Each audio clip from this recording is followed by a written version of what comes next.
So this session, I wanted to talk about, as the title suggests, how to make more money. And the main thing here I wanted to share is kind of what business experience I've had and the things I've learned in business and how you can apply that to what you do. And it was a case of, for me, I didn't know hardly anything. And I had to spend a lot of money on business coaches and business education to try and make up that gap and really understand how a business worked and how to do the accounts and the figures. And what I feel was really useful was having run different types of businesses, both successfully and not successfully. It's taught me everything about kind of money and finances, and working with business coaches has been really helpful. So I hope that what I can teach you, you'll be able to implement in what you're doing, and actually you'll be able to implement it in a really straightforward way, and really kind of it will start to have a massive impact on your business. So to start off, I want to stress the point that I knew nothing. When I came, the first business I properly ran was our hotel. And it was a case of I always did that, but I did it in a way that it was kind of, I just did what everyone else did. And it turns out that what went before was okay, but it wasn't that great. And so although I was checking the figures and I was doing everything kind of what I thought was correctly, when it came to kind of being forced to answer hard questions on kind of, are you hitting your targets? What's your weekly cash flow? What's your profit and loss? And, how much marketing have you done? What's your percentage of your spend is marketing? And all these kind of more technical questions, I didn't know anything. And I really realized I didn't know anything when I was asked to go by my bank manager to a business sort of networking event run by this guy, John McCarthy. And it was there that John started to break down the real sort of lessons of finance, and it made me understand how little I knew. And it was the first time, and it was really quite embarrassing and quite demoralizing, because you realize, oh my God, I thought I was doing okay, and I'm really not. But like any of these things, if you can kind of disconnect and not take it personally, you can see it as an opportunity to kind of really think, okay, well, now I can get a grip of my finances. And that's what I did. And I hired John as my business coach, and he totally transformed things for me. But the thing that he did in the room, which really blew me away, was he did a kind of simple exercise in the power of compounding and sort of marginal gains. And I'll run you through what he did for me. And so you can do it with your own business. And then I've taken that and kind of added a few extra bits that I've used in different businesses, which have been really helpful. So as I said, when I started, I knew nothing. Unfortunately, John was kind enough to show me. But like I said, without this experience, I would have carried on, probably not really fudging the figures, but just really not really understanding properly what I was doing. And that is a really terrible place to be as a business owner. Now, I think that as creative people, I've certainly come across this. We had this fear of putting our prices up. And this is something which doesn't exist when you're running a more kind of service-based or product-based business. So what I've found is when I speak to people about what is it, they feel that if I put my prices up, my clients will leave me. Or if I put my prices up or I'm too expensive, people won't want to work with me. And they take that kind of rejection personally. And it's this thing of the price you're charging is tied to your self-worth.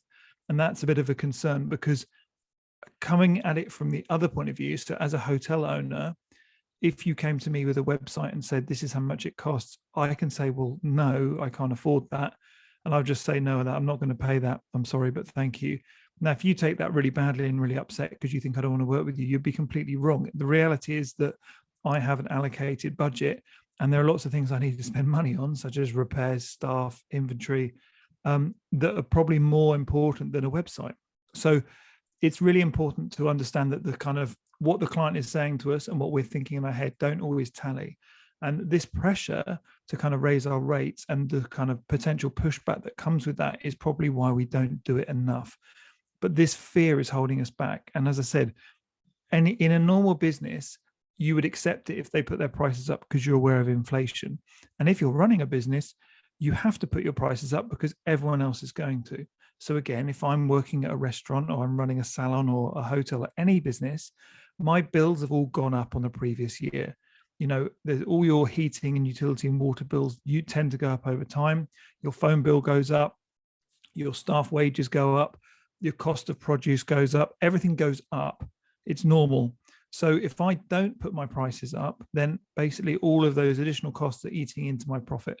So I have to put my prices up to, compensate for that. And in a hotel or any other business, you calculate your figures, you understand what your costs are, and you just add enough on top so that you can pay yourself, pay everyone, pay your taxes, and still have profit left over to invest in probably repairing the business in the winter. This is normal, but it doesn't apply to us when we're freelancing or when we're sort of running our own business. And I want to break that.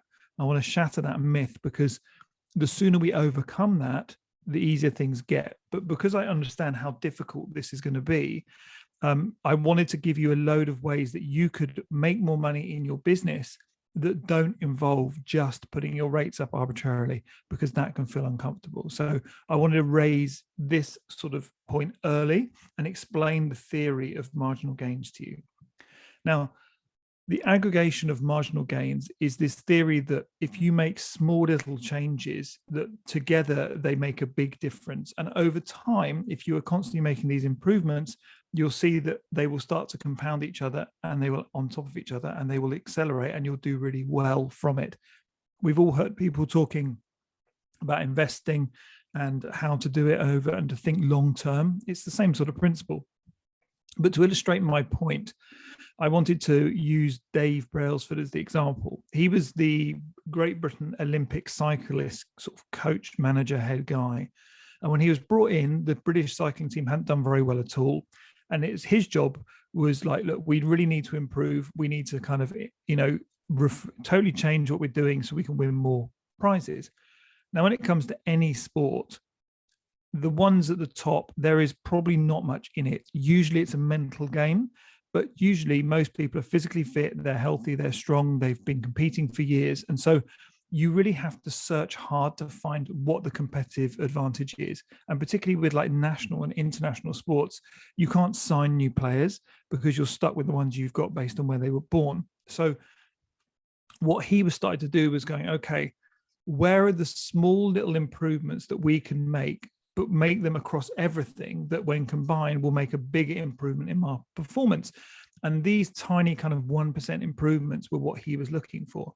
So a couple of examples of this, which always stick to mind, are one would be he would try and work out what was the best possible pillow that they could use to get the most amount of sleep. And then they would take this pillow with them, because the alternative was staying in lots of hotels all over the world, always traveling, different beds, different pillows. The inconsistency of your sleep pattern, meaning that you're going to be tired, you recover slower, you don't perform as well. And that was one thing that he felt, well, we can control that, because if each athlete has a pillow that they like, they can take that with them and use it on the plane, on the hotel, on the coach, wherever, and that's going to help them get rest.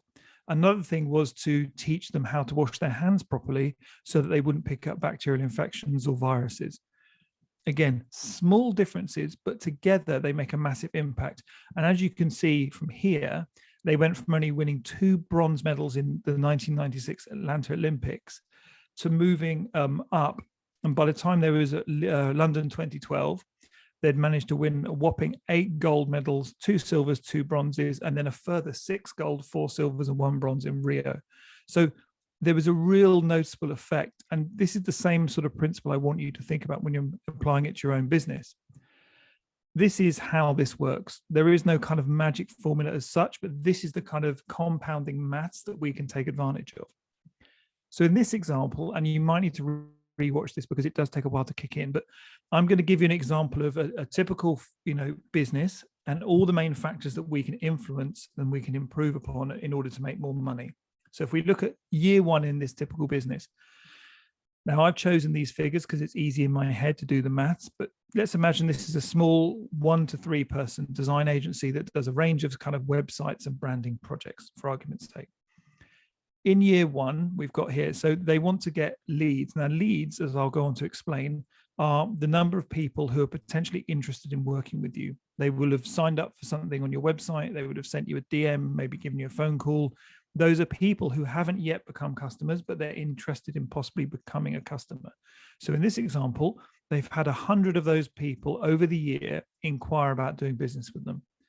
The conversion rate is their ability in this company to turn leads into customers. So to convince them, look, you've made an inquiry, let's work together, and then they become your customer. So in this example, the conversion rate is 20%. So again, for easy maths, 20% conversion rate on 100 leads leads to 20 customers over the year. So that's what they're able to achieve typically. Now, out of those 20 customers, they will buy from this company twice on average. So you could imagine typically that they might say, well, what we need is a rebrand, and then we need a new website. And that might be our 2 sales, or we might need a marketing campaign, or we might need an email campaign, or we might need a load of brochures designed, whatever it is. Over the year, they buy approximately, say, on average, twice from this company. And each time they purchase from this company, they spend £5,000. So that each customer is spending £10,000 a year on, say, 2 big purchases from this agency, which means that they have a turnover of £200,000.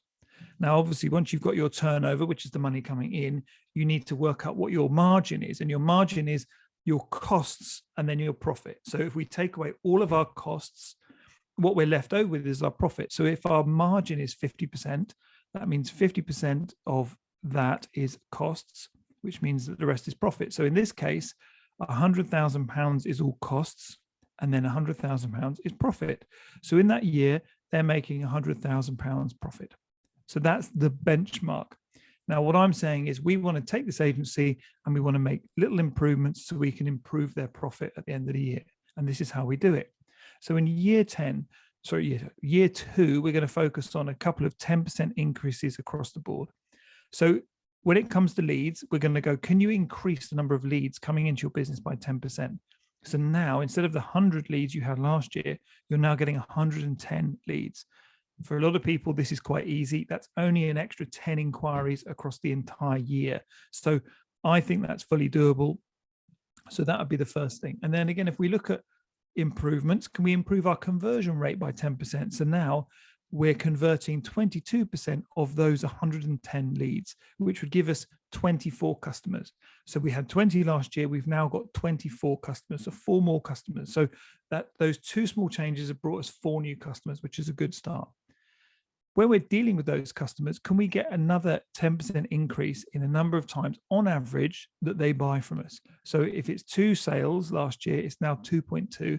And again, the average price of each time they buy from us should go up by 10% as well. So that means instead of spending on average £5,000 a time, they're now spending £5,500 a time. So those 2.2 sales at £5,500 each means that our turnover has jumped from £200,000 in the previous year to now £291,000 in a year. Those 4 small 10% increases have resulted in an additional £91,000 of turnover coming into the business, which is quite striking. If we go one step further and we reduce our costs so that we increase our margin to 55%, we now make £160,000 profit. So our profit has gone up by £60,000 just by making those 10% increases across the board. And this is how, when you put this into practice, it can be extremely powerful in your business, because to make those improvements is not difficult if done thoroughly and, methodically. So this is what I want to talk about now, is how can we in our business kind of do the same thing? And I'm going to give you ways that you can increase your leads, increase your conversion rate, increase your average number of sales, increase your average sale, and increase your margin. And that's what we're going to talk about next. The first thing is going to be, how can you increase your leads? So this is the number of people who want to do business with you.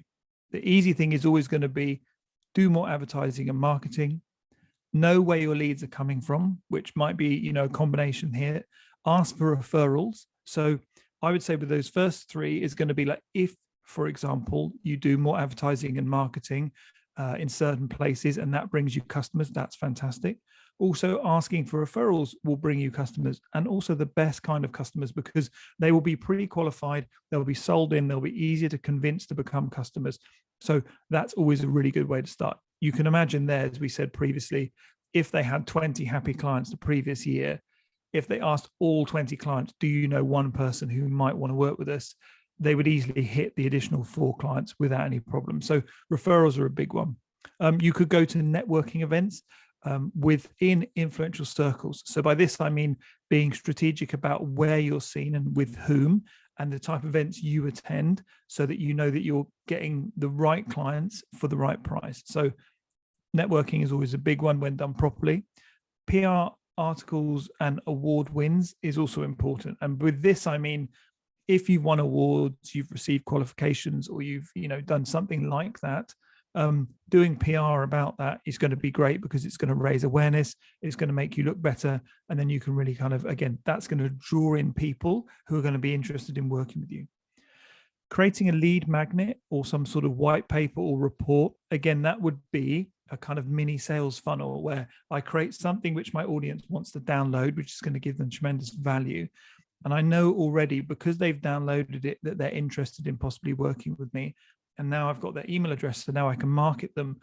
And I might find that, like, by marketing to them via email, I can actually do a better system where over the course of 5 or 10 emails, I've turned them from a potential lead into a customer.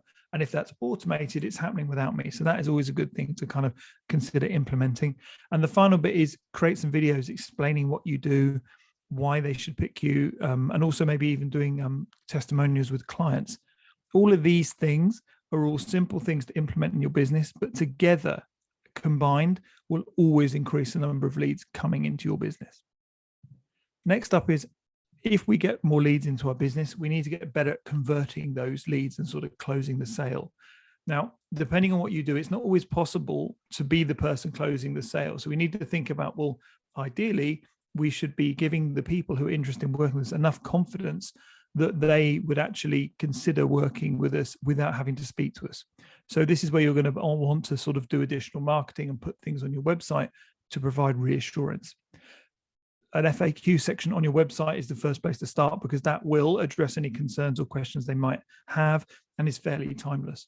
Offering written guarantees, such as 30-day money back guarantee, whatever, no questions asked. That again will push people towards, well, I can always get a refund if I'm not happy. So those things are always great. Before and after kind of testimonials from clients, very, very powerful as well, particularly in the kind of things like the fitness industry, where you can physically see a visible difference in, in the people involved. Adding extra value. So finding ways to kind of bundle together, well, not necessarily bundle perhaps, but add value to what you're already doing so that the people will enjoy that. So if I'm thinking of the hotel example, this might be including a free bottle of champagne for every booking over 2 nights. And therefore, the money you're losing on the champagne, you're making up for by the additional bookings. So things like that. Again, we talked about any awards or certificates you've won. Putting them sort of front and center of your website, again, makes you trustworthy, provides reassurance to the client, and is definitely going to make them feel more comfortable working with you. So that's important. And finally, using kind of payment plans or finance as options for people to buy from you. So if you're selling something which is, say, £10,000 for a brand strategy and a rebrand, or whatever it might be, you might find that for them to pay £10,000 up front or over, like a short period is tough. Where if they were to pay £1,000 a month over a year, maybe 10 months or however you want to structure it, a lot of people will go, yeah, I can afford that because I get to get the benefits of the work, and then I can make money, and then I'll pay you the money I'm making. So all of these little things that you can do together will all improve your conversion rate, and they'll all do it without you having to speak to anyone, which is crucial if you want to kind of scale up and improve. Next up would be to increase the number of sales. So this is a super easy one, as far as it's fairly obvious what we need to do. So how can we get more sales? And as I've put here, if you need to be able to convince people to buy from you more often. And if they're not convinced yet, how can we fix that? So this is where you're going to think of things like where you can increase the value so much of what you do that, the sale becomes a no-brainer, that they can't help but doing it. You could offer a better service than your rivals and make your customers feel special, so they talk about you to other people, and they also feel comfortable and they enjoy purchasing from you because of how you make them feel. The sort of general phrase of under-promising and over-delivering is a timeless one that you should always adhere to.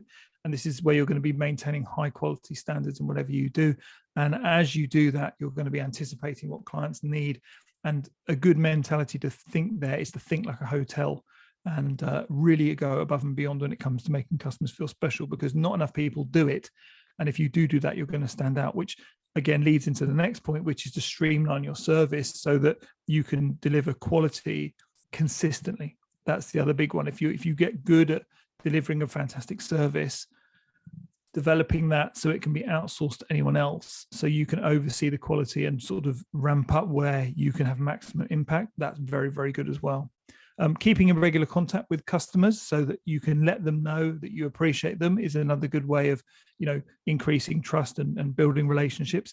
And then you can do the second bit, which is increase the range of products and services that you offer, and you can tell them about it. So all of these things, again, when combined, means you're going to be likely to generate more sales. So you can pick anything from this list here and just get started right away. Next, we're going to increase the average price of each sale. This is probably the most straightforward one because it does involve putting your prices up immediately. With anything like this, I think if you put them up by 10 or 20%, nobody'd probably know the difference, but that's going to give you a massive head start as far as hitting those financial targets. So first thing, increase your price. Second could be offering upsells. So creating similar products that are maybe at a slightly different price point. So they buy one thing from you and then you offer them the next thing to buy and then maybe the next thing, and having a range of sort of products or services that they can buy from you, that will increase the average price sale as well. You can then bundle these products together. So it's, they might do a 3 for 2 or whatever it might be, but they might find, okay, there's more value in me buying a bundle. And then you might go, well, the bundle is actually having the bundle makes sense because I make more money because I sell more bundles and I do individual products. So that's another thing of looking at. And then offering payment terms is another big one where you can sort of convince people to buy more from you because they can spread the cost, which is always helpful. Increasing your profit margin. This goes in both directions. So it's also a case of you put up your prices, offer more services, to make more money. And then the flip side is you do things to save money as well. So as I put here, increase all your prices across the board is always a good one. That's automatically going to kind of stretch that profit margin on the top end, as well as creating high price products or versions of your products and selling them to a clientele in a market that can actually afford to pay a lot more for them. Really makes sense, sensible things to do. On the flip side, stop discounting. Discounting is devastating to a business, and I can get into another video, but as a rule, don't discount, always add value. So if you stop discounting, you're able to find cheaper suppliers. So this is switching hosting, switching up your talent and your team if you're booking freelancers, anything you can do to kind of shift things, maybe change your internet provider. All of that will help cut your costs, which will naturally increase your margin. You can also use apps to streamline your process. So if you do have, say, a project manager who's working for you 20 hours a week doing everything, but then you might go, well, actually, I can sign up to Dubsado or Basecamp or Asana or whatever it is, and they can run that. And then the cost of that software is going to be offset because now I only need them for 4 hours a week instead of the 20. So those additional 16 hours more than pay for the cost of the software. So things like that would help. And finally, outsourcing it to overseas freelancers. This is always where you're going to go on Fiverr or Upwork, and you're going to go, well, maybe I'm going to get in overseas contractors to work on each project rather than having someone who's salaried all year round. It's your call. I'm not telling you how to run your business, but these are all ways that you could be saving money, which sometimes for a lot of people, it's easier than trying to go the other way of trying to put everything up to make more money. How can we increase the number of products or services you offer? Well, create more. So it's a case of, you can always create a sort of, as I put here, you can turn them into like tiered packages of like bronze, silver, gold, or you can actually create a VIP version of what you do, which is really kind of highly priced. But again, once we've done that, we've got a range of options that will help people sort of pick and choose based on their own personal price point. All of these products and services should be kind of ideally built around what your clients really need, and they will have validated that for you. And whenever you've done that, when you've also created this range of products, create the digital equivalents. So you might be delivering workshops in person, and that's fine. But then how would you deliver that over the internet online, and maybe even as a self-paced course? So as I put there, create courses teaching what you do is enormous. The other thing would be to sell all of the stuff that you're doing in your business, such as templates, scripts, workflows, processes, everything that you're doing to run your business. If you were to productize and sell that, then you'll you're getting double the profit really, because you've already created it for yourself, so you know it works. And then someone's going to buy that from you repeatedly, especially if it's a digital product. So that's a big one. And finally, you might consider offering subscription memberships where you're bundling and putting everything together. You've got all your different packages, all your different processes, and now they're all under one roof, and people just pay you a fee to access that, like Netflix. So again, this is the two-stage approach where I'm going to create lots of stuff, then I'm going to put it behind a paywall. So that's always worth considering. And the final bit is going to be referrals. So as I said in the beginning, referrals are probably the best way to get new business, because the person making the referral is selling you in on your behalf. So it's much easier for you to close the deal. And if you've educated the person who you've asked for the referral, asked for the referral from them, if you've told them what type of referral you're looking for, then that's massively important, because they're going to recommend you and send clients your way that you want to work with, that can afford to pay you properly and actually will benefit from your expertise. All referrals can be good, but if you are getting sent, say, website project referrals and you don't do web design anymore, it's not really that helpful. So educating your client on what you're looking for is crucial. And then with all these things, being efficient and diligent with the outreach and the follow-up is massively important as well. So I've put a couple of scripts in here that can get you started, but generally I've found that referrals are an enormous way of hitting all across all the boxes, across all the boards, and getting you started. The next step really is to start implementing this in your business. And as I said here, these are small changes that are easy to implement that are going to have a compounding effect on your business, and they don't really involve any interaction as such. So it's not like, well, I'm just going to double my prices and hope my clients don't leave me. That's all gone. The best thing I would say in order to actually make this happen is to look at the tasks I've done there. So the first thing, put your prices up by 10%, because that's an easy one to do. You don't need to consult anyone or tell anyone. Bang, prices up by 10%. It won't make much of a difference, but it will, because you know what you're doing. This is all part of a compounding strategy.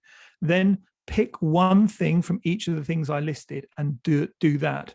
And then you will kind of go, right, I'm going to do one thing to improve my conversion rate, one thing to improve my number of sales, one thing to improve my profit margin. And as you work your way through the list and start back at the top and do it again, what you'll find is all of these marginal gains will start impacting and tightening up your business, and some will really work.